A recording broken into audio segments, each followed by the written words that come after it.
Hi, this is Eric Thorson. Let's create the European, American, Australian, Canadian Union, which I call the We Like Women Pride Army Union. Yes, this will make everyone like women better.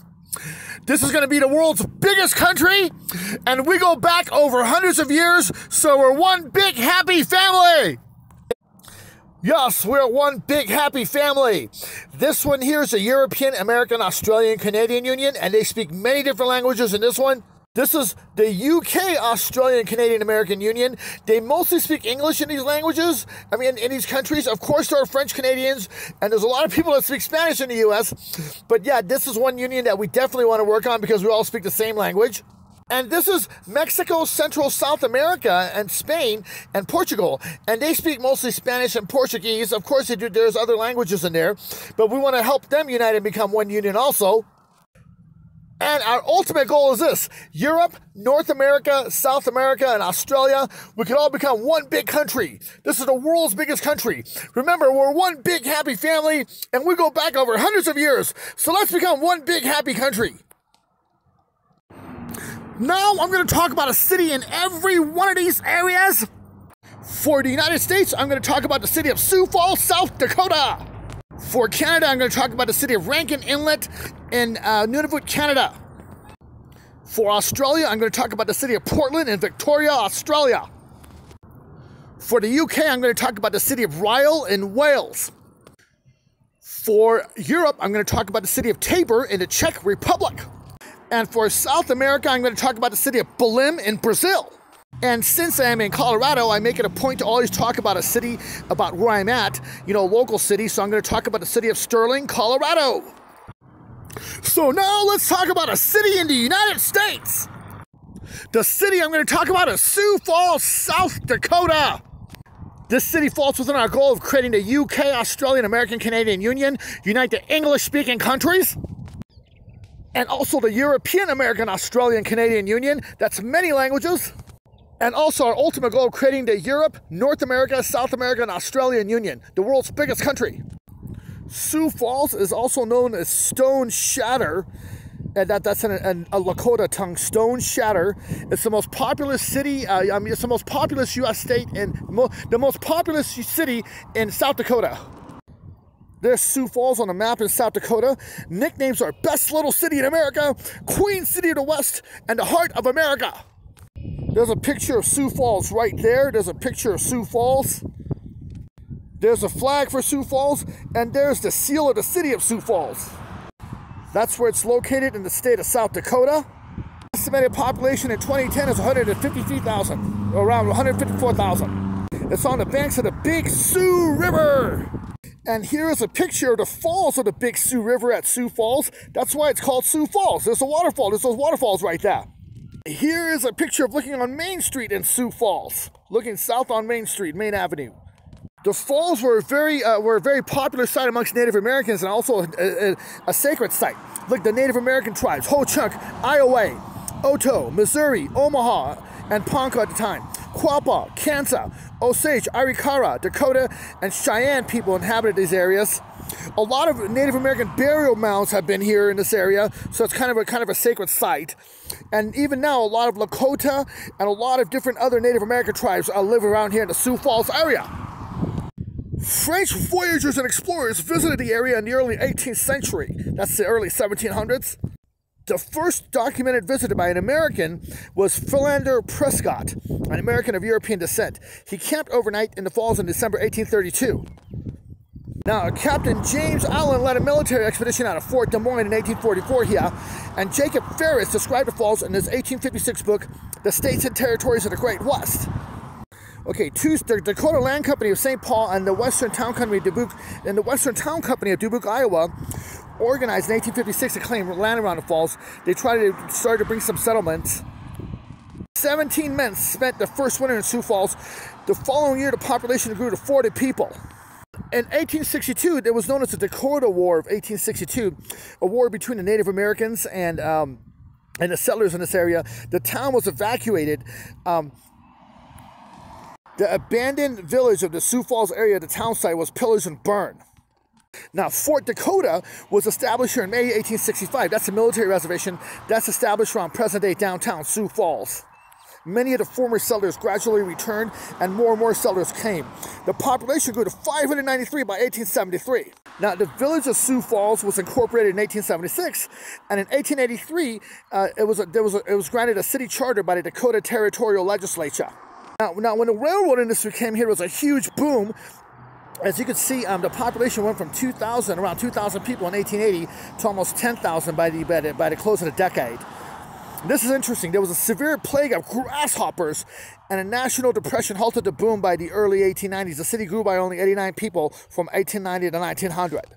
Prosperity returned to John Morrow Meat Plant, packaging plant opened in 1909, an air base and a military radio and communications training school in 1942, and the completion of the interstate highways. The city started to grow, On October 18, 1955, South Sioux Falls and the city of Sioux Falls joined to become one city. Here's another picture of Falls Park on the Big Sioux River. This is interesting. In 1981, there were some really good banking laws, you called usury laws. It made Citibank relocate its primary credit card center from New York City to Sioux Falls. Some claim that this was the reason for the increased population and job growth rates that Sioux Falls has experienced over the past quarter century. So Sioux Falls ended up becoming a major industrial finance and retail trade center, because of this movement here. The city massively grew from a population from around 81,000 to 183,000 in around 2018. Now, on September 10, 2019, there was 3 EF2 tornadoes. That's pretty big tornadoes. They damaged at least 37 buildings, including the Plaza 41 shopping center, and causing 7 minor injuries. Now, it was originally an agricultural-based center, but now it's become more of a financial services, healthcare, and retail trade center. Some of the largest employers are Wells Fargo and Citigroup. They got one at the university, Augustana University. That's their mascot, Ole, O-L-E. There he is. That's a picture of a mascot. He's a Viking right there. It's a pretty cool picture. I like that picture. And Sioux Falls sister cities, and again, sister cities are very important in our goal of becoming one big country, are Potsdam, Brandenburg, Germany, and Newry and Moore District Council, Northern Ireland, United Kingdom. This is interesting. Look at this. The Sister City International, an organization that began under President Dwight Eisenhower in 1956. So those are the sister cities. And man, we are going to become one country with Europe, UK, Germany, US. That's one of our goals. Now, one common animal that's around Sioux Falls is a striped skunk. That's a striped skunk right there. Yeah, I love the smell of skunks. People told me that skunks smell bad. I hung around. I've been exposed to some skunks before, and I thought the smell was actually kind of good, kind of like a perfume. So now we're gonna go to our next city, the city of Rankin Inlet in Nunavut, Canada. This is Rankin Inlet. Rankin Inlet, it means deep bay. In Inuit, it means Kangik Linik, and that's the Inuit alphabets for it. It means deep bay or inlet. It's located on the northwestern Hudson Bay between Chesterfield Inlet and Arviat. There's a picture of Rankin Inlet right there. There is a picture of it right there. This is where Rankin Inlet is. There it is in Canada. That's Nunavut, and there's Rankin Inlet. Population in 2016 was right here, about 2,400 people. In 1995, there was a vote to see what city is going to be the capital of Nunavut. Rankin Inlet lost to Iqaluit, so Iqaluit became the capital. Now, Rankin Inlet was inhabited by around 1200 AD by the Thule people. These are bowhead whale hunters. These are the Thule people. These are the ancestors of the modern Eskimos or Inuits. They call them Inuits now. And yeah, the Thule were the ancestors of all modern Inuit. Now, these Thule people were bowhead whale hunters. There's some pictures of bowhead whales. That's the size of a bowhead whale compared to a human. As you can see, the bowhead whales are up here in the Arctic. By the late 18th century, that's the late 1700s, the caribou Inuit, the caribou Eskimo came. The caribou Eskimos or Inuit. Eskimos is what they used to call them, but they call them Inuits. And I just use both for some reason. They hunted the inland ground bearing caribou. And there's a picture of the caribou right there. As you can see, that's a picture of the caribou. And they also fish for Arctic char. There's a picture of the Arctic char. Fish for Arctic char along the coast right there and along the Diane River and the Meliadine River. In the 17th century, the Hudson's Bay Company, hence, this is on Hudson's Bay, they established themselves throughout the bay And after the year 1717, sloops or ships from Churchill, Manitoba traded north to the Rankin Inlet and beyond. Terrible things happened here. There was a shipwreck on Marble Island. James Knight's expedition died on Indy Island around 1722. It was surveyed by a William Moore in 1747. The Hudson's Bay Company contact was followed in the mid-19th century, that's the mid-1800s, by American and European whalers. So there were whalers coming up here trying to get whales. And they were also followed by fur traders trapping white fox skins in the early 20th century. So in the early 19th century, early 1900s, fur traders came here to trap white fox skins. And there's a picture of the white fox or the Arctic fox. There's the picture right there. Missionaries came here and they brought a written language system. Now, the town itself was founded by the owners of the Rankin Inlet mine, which was just north of Johnson Cove, so it's right in this area. It started in 1957. The mine produced nickel and copper ores from an underground operation mine. The mine was the first case of Inuit miners in Canada. Now, when the mine closed in 1962, this is terrible, it's devastating. Rankin Inlet had a population of about 500 Inuit. About 70 to 80% of these people have been mine workers. They tried several unsuccessful attempts to develop alternative sources of income, like a pig ranch in 1969 and a chicken raising venture in the 1970s. But both animal groups were fed a diet of local fish, which gave the meat an unpleasant flavor. So apparently, if pigs and chicken eat nothing but fish only, it gives the meat an unpleasant flavor. It was also common for the animals to freeze to death or be eaten by polar bears. So these polar bears would come in there and they would eat the chickens and eat the pigs. Now, this is some good news for the economy. In 2019, this is very recent, the Melodian gold mine operated by Agnico Eagle opened in 2019, and it's expected to produce gold. I assume that's what it is, gold, as it's called, a gold mine, until at least 2034. So that's good. That's going to bring some jobs to the area. The population has been slowly growing. In 2016, they said there's about 2,800 people here. Now, Rankin Inlet, this is really cool. I like Inuits. They used to call them Eskimos, but they're Inuits now. Yeah, Inuits are really cool people. Look, it is recognized as the only Inuit fine arts ceramics production facility in the world. So it's the only place in the world that produces Inuit ceramics, and that would be very interesting to see. I've always thought it's a very, very interesting culture, the Inuits. Now this is a Thule site at the Meliadine River near Rankin Inlet. Remember, we said the Thules, they were the ancestors of the modern Inuits, the Thules.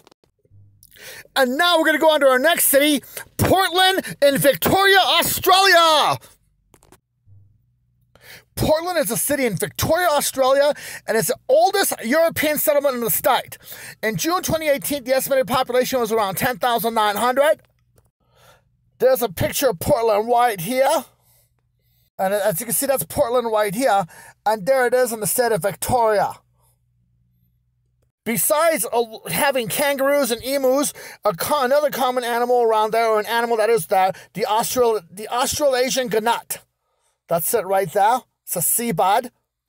This is interesting. Portland was named after the Duke of Portland.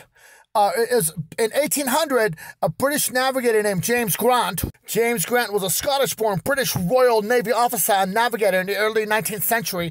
He served in Australia in 1800 to 1801 and was the first to map parts of the south coast of Australia. So he sailed in a ship called the Lady Nelson. And he said, I also distinguished the bay by the name of Portland Bay in honor of His Grace the Duke of Portland, wrote Grant. Now, this bay is the only deep seaport between Adelaide and Melbourne. By the early 19th century, the early 1800s, whalers and sealers were working the treacherous waters of the Bass Strait, and Portland Bay provided really good shelter. Their pioneers was William Dutton, whaling captain William Dutton. That's a picture of him right there. He was one of the pioneers of Portland, Victoria. And they were the ones that started the first, European settlement or white settlement of this area here. This guy was born in Sydney, New South Wales in 1811, and he died in Narrawong, Victoria. In July 1829, he built for himself the first house in Portland at Single Corner, known as Whalers Point. Yeah, so this guy here built the first house in Victoria, William Dutton. First house in Portland, Victoria, William Dutton. And Portland is really cool. I've been to Portland, Oregon. That's a really cool city, and I've been to Portland, Maine. And so, yeah, Portland, Victoria, Australia. That's really cool. He built the first house there. In 1834, Edward Henty came here, and he was the first one to, the first white man to sow a sod in Australia. That means to develop farm and agriculture. This is his exact quote here. I stuck a plow into the ground, struck a sheep road, and broke the point, cleaned my gun, shot a kangaroo, mended the bellows, blew the forge fire, straightened the plow, and turned the first sod in Victoria. So there he is, Edward Henty, the first farmer in Victoria. Now, Portland was proclaimed a city on Monday, October 28, 1985, in the presence of the Royal Highness, the Prince and Princess of Wales. At the 2016 census, Portland had a population of about 10,800 people. There's a picture of some boats here in Portland Bay.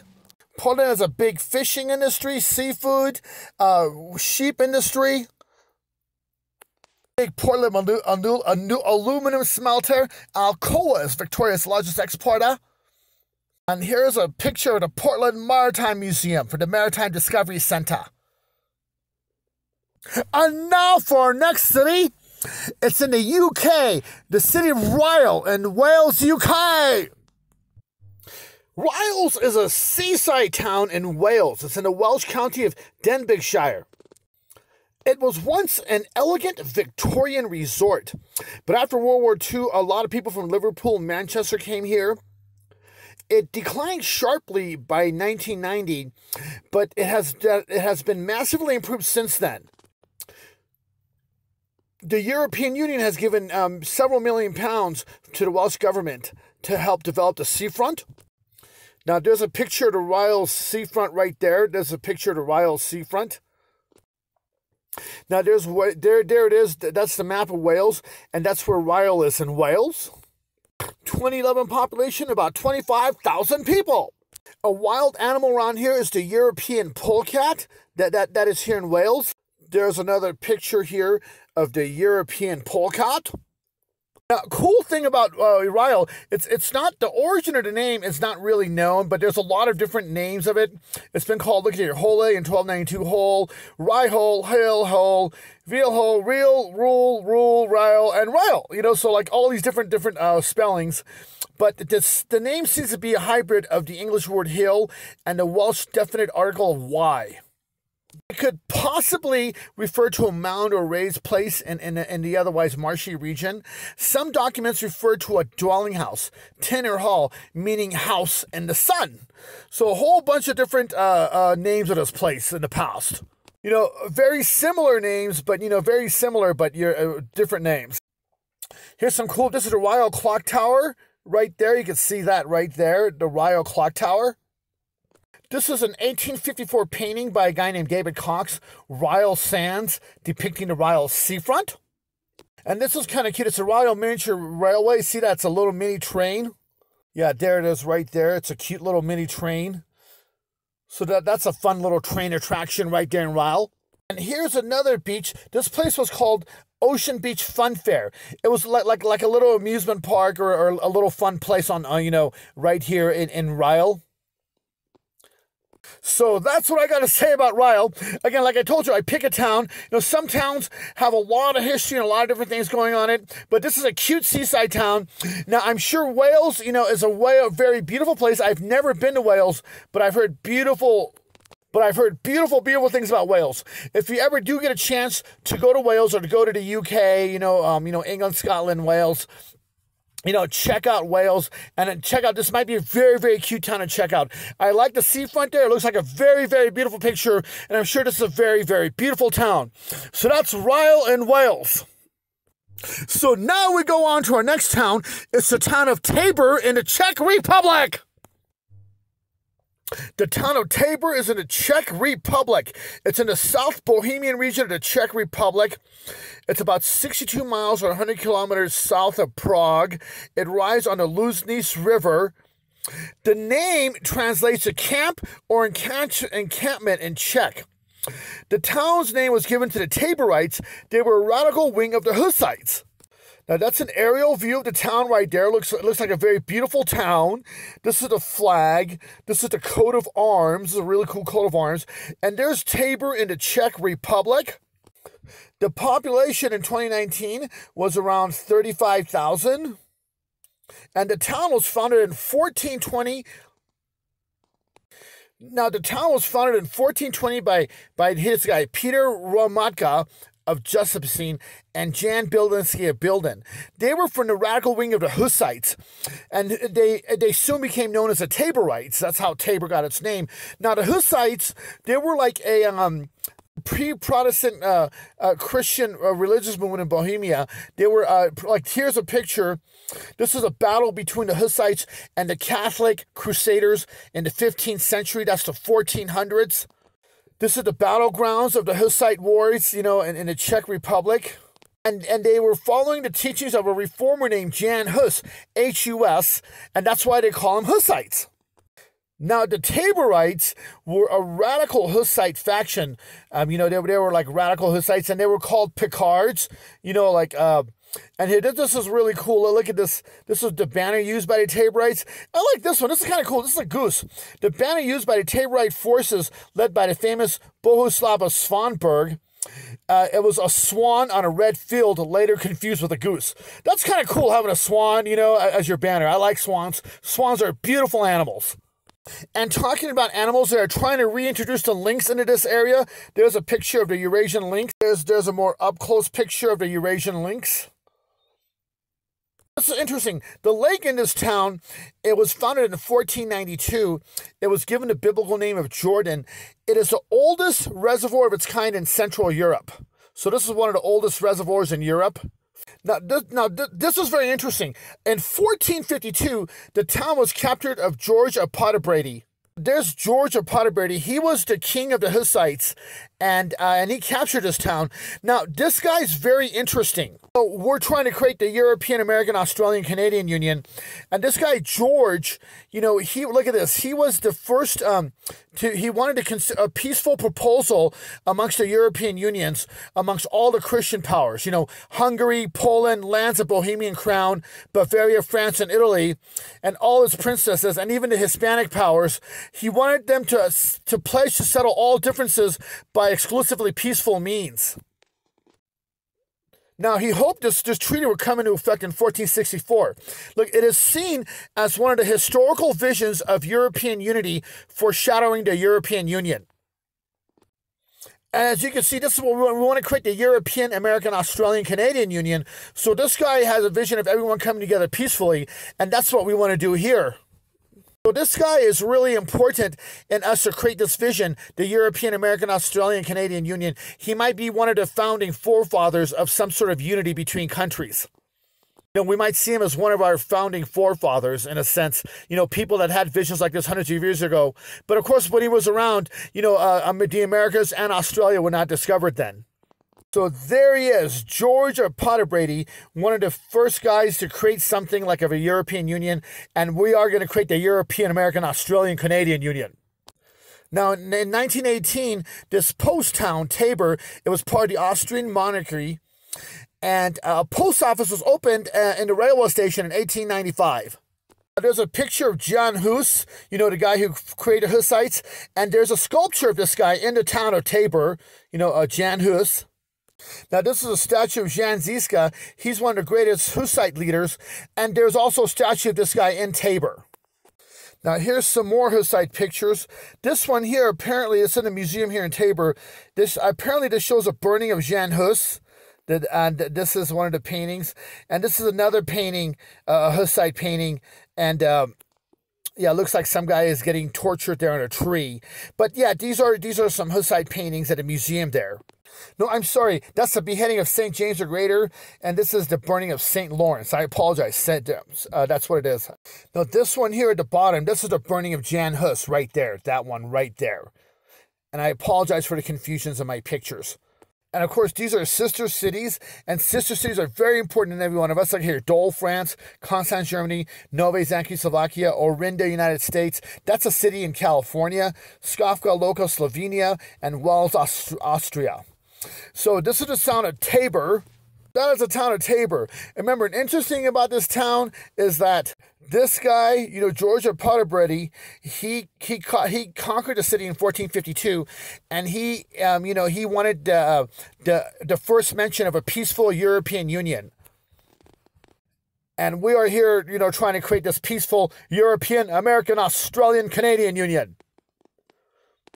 And now we're going to go on to our next city, the city of Belem in Brazil. Belem, Brazil. There's a location of where Belem is on Brazil. It's right there. Looks like the mouth of the Amazon River. Now, this is the flag of Brazil. This is the flag of Belem. This is the seal of Belem. And this is the nickname, City of Mango Trees and the Metropolis of the Amazon. And I love mango trees. Mango trees are, mangoes are delicious, so that's kind of cool. The city of mango trees. That's a cool nickname, This is a cool picture of some of the attractions here and places in Belem right here. The city itself, this is a 2015, has a population of about 1.5 million people, and the metropolitan population of about 2.3 million people. Now, the name Belem is Portuguese for the word Bethlehem. So that's a very Christian name, Bethlehem, Belem. That's really cool, This is a picture. It's called the Vero Peso Market in Belem. And this is a picture of a harpy eagle. Now, the Amazon has lots of really, really cool animals. There's a picture again of the harpy eagle. This eagle is common, or it's in the Amazon area. Now, remember, the Amazon's got some of the most beautiful animals in the world. They got pink dolphins in there, and anacondas, and just really beautiful flamingos and beautiful animals, the most beautiful parrots. But I just picked this picture of the harpy eagle, and because I thought the name was kind of cool, harpy eagle. The harpies were really cool in Greek mythology, so that's why I call it the harpy eagle, and that's why I picked this one out. Now, in 1615, Portuguese Captain General Francisco Caldeira Castelo Branco, he was commanded to go over here and check on the trading incursions by foreigners. So he was commanded to go set up here, and he ended up setting up a little fort. So look at this. On January 12, 1616, this was kind of cool. He built a wooden fort covered with straw, and he called it Principio. Now, it's now known as the Forte de Castello, and now the colony was named Files Lusitania, which means Happy Lusitania, which became the future city of Belem. That's kind of cool, a little wooden fort with straw, and now this great big city Belem came from it. The reason I want to talk about this is, our future goal, we want to encourage Mexico, Central, South America, and Spain and Portugal to unite and become a superpower, just as, we want to encourage the UK, Canada, Australia, and the US, the English-speaking countries to unite and become a superpower. So we want to help promote this. And our ultimate goal is this: Europe, North America, South America, and Australia becoming one country. Remember, we're one big happy family that goes back hundreds of years. So it might take us 100 years to achieve this, or 50 years, or 30 years, but who knows? Let's do it. They tried to create the European Union. It took them about 50, 60 years to do it. So it might take us 50, 60 years to do this. Now, Files Lusitania was later called the Nossa Senhora de Belém de Grão-Pará, which means Our Lady of Bethlehem of Grão-Pará, and Santa Maria de Belém, Saint Mary of Bethlehem. The city was given city status in 1655, and in the year 1772, it became the state capital of the area. Now, Brazil was very known for its sugar, so the sugar trade was really important here up until the end of the 17th century, the end of the 1600s. Then, some cattle ranching came in here in the 18th century, but then later on, rice, cotton, and coffee became very profitable here. This is cool. I Like Women. We're the We Like Women Pride Army. You know, that's what I want to call this union. You know, we're going to become the We Like Women Pride Union. In June 1994, the Inter-American Commission of Women had a commission here, and it was the first legally binding international treaty that criminalizes all forms of violence against women, especially sexual violence. That's kind of cool. You know, I'm trying to create the We Like Women Union, and they had this here. Important things here, the economy: aluminum, iron ore, other metals, Brazil nuts, pineapples, cassava, jute, wood veneers, and hardwoods. That's part of the economy. This is a picture of the Cathedral of Sé. That's a cathedral here. And of course, you know, this is the oldest European settlement in Brazil. So, you know, and the Catholics were known for building very beautiful churches. So, you know, this is just one of their beautiful churches in this town. And this is a picture here, the Basilica of Our Lady of Nazareth of Exile. There's a better close-up of the picture right here. This is a picture of the Curio de Nazaré celebration. That's a celebration there in the town. This is a picture of the Theatre de Paz.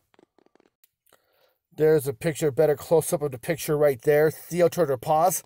This is a picture of the Utinga State Park. This is a walkway in the park. This is the walkway in the park. And these are the sister cities, some of the sister cities for Belem. There's Aveiro, Portugal, Campinos, and so three other cities in Brazil, but there's one there in Portugal. And so, yeah, we do want to encourage them to become one big country. You know, Mexico, Central South America, Portugal, and Spain. And now for our final city, the city of Sterling, Colorado. Now, since I am in Colorado, I'm going to talk about Sterling, Colorado. The reason I do this is I make it a point to talk about a local city, about wherever I'm at when I make this. I've done several podcasts and videos in Oregon before, so I talked about local cities in Oregon and also state of Washington. So this is Sterling, Colorado. It's a town. The city had a population of about 14,717 in 2010. Like there's 14,777 in 2010. That was the census. It's a small town, but again, it is a beautiful town. There's a city of Main Street in Sterling. I've been here. There it is on the map of Colorado. It's right there in that area. As you can see, there it is in that county right there. Very close to Nebraska and Wyoming. And yeah, it's a beautiful area. I've been there before, actually. I've driven through here before. Really beautiful community. I really remember it. That's a beautiful part of Colorado. You know, the plains area, closer, right above it is like Wyoming's right here, and Nebraska's kind of like right here. The town was settled in 1868. It's the largest city in northeastern Colorado and the county seat of Logan. The Logan County Courthouse was built in 1909. The post office called Sterling has been in operation since 1874. Now, the community was named for Sterling, Illinois, the native home of a railroad official. You can see there's Sterling in Illinois, so Sterling, Colorado was named after Sterling, Illinois. That's where it is in Illinois. And this is a picture of Sterling, Illinois, as you can see right here. The city is about 128 miles northeast of Denver on I-76, and I've driven through this Interstate 76 before. It's on the eastern plains of northeastern Colorado. There's a picture here of the Logan County Courthouse in the 1930s. There's a picture here of the Logan County Courthouse today. That's the Logan County Courthouse today. And there's a picture of the junior college, the Northeastern Junior College, right here. And this is a picture of the Overland Trail Museum in Sterling. It is right here, the Overland Trail Museum in Sterling. Now, the Overland Trail, that was what, you know, when the pioneers would head out west, you know, like they would come out, a lot of them would come from like Kansas City or Independence, Missouri, that area, St. Louis, and they would head out west. This is one of the Overland Trail, this is one of the trails that went through here, overland. You know, there was like the Mormon Trail where the Mormons would take Utah. I believe that was a little bit north of this one. There was the Oregon Trail, which like you head out west and you go up into Oregon. The California Trail, which would go straight into San Francisco, and then the Santa Fe Trail, which would go like through New Mexico, Santa Fe, Arizona, into towards into Los Angeles. This one here, this is the Overland Trail that goes here. I believe a lot of people went from the Overland Trail right to the Denver area, and I'm in the Denver area right now. They use this trail. Now, a cool place, the North Sterling State Park is right north of Sterling. And there's a picture of the North Sterling State Reservoir Park. Now, this park is a beautiful place for fishing. You can catch stuff like walleye, wiper bass, yellow perch, and channel catfish. So here's some of the fishes you can catch. Walleye, that's one of the fish that you can catch here. Wiper or white rock bass, or the hybrid striped bass. Yellow perch, that's another fish you can catch here, the yellow perch. And channel catfish is another fish that you can catch, channel catfish. So that's Sterling. So that is Sterling, Colorado, and I've been to this town before. That's a beautiful part of Colorado, and Colorado is a very beautiful state. Thank you very much for watching my video. Everything in this video is declared public domain by me, and most of the stuff is from Wikipedia, including most of the pictures. So Wikipedia Creative Commons attributions, I do try to show the appropriate attribution and accreditation in every single picture. And yeah, remember, we're all one big happy family. You know, as Europeans, as Canadians, Americans, Mexico, Central, South America, Brazilians, you know, as Australians, we go back over 500 years. So we're one big happy family. Let's become one big happy country.